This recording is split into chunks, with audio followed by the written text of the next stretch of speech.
Vamos a comenzar a resolver límites a partir de gráficas utilizando esta gráfica que tenemos aquí en la pantalla en la parte izquierda. Seguro les será familiar, quizá recordarán un ejemplo que hemos usado con anterioridad, pero si no se acuerdan del ejemplo, en realidad no afecta mucho. Vamos, digamos, a empezar desde cero con esta gráfica. Y tal es así que ni siquiera nos vamos a preocupar por definir la f de x, solamente vamos a asumir que esta es la gráfica de una función. Y pues ya está. La gráfica, vamos a comenzar a resolver pues límites que tenemos aquí en esta gráfica en el lado derecho.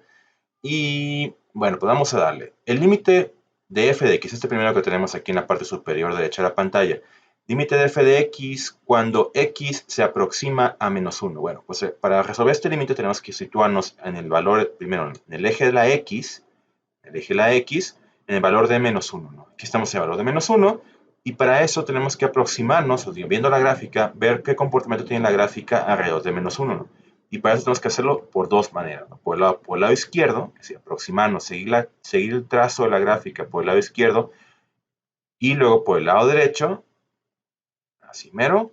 Y bueno, no, pues vemos, la gráfica está apuntando a un valor de y. Los valores de y son las respuestas de los límites, como si fuera, casi como si fuera evaluar una función.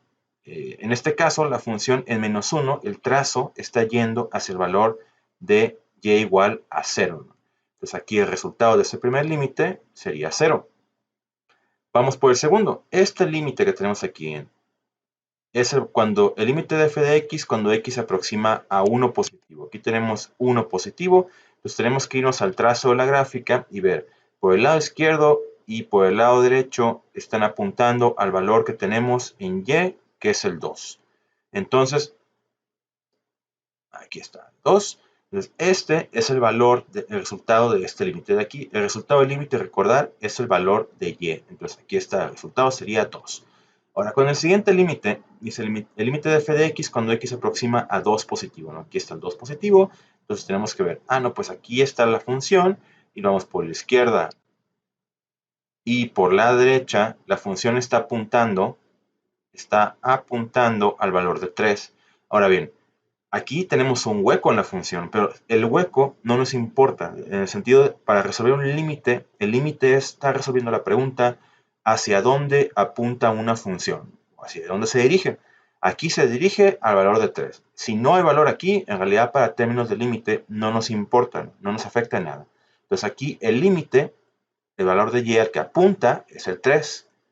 Si yo preguntara algo distinto, ¿no? Pues, por ejemplo, digamos aquí, si yo preguntara f de menos 1, ¿no? Si yo quiero el primer límite, en lugar de esta pregunta, yo hiciera esta pregunta, ¿no? F de menos 1, esa es una pregunta, ¿no? F de menos 1, el valor de f de menos 1, pues en efecto es 0, ¿no? Hacia aquí está el valor de la función que va al 0, ¿no? Esto sería 0.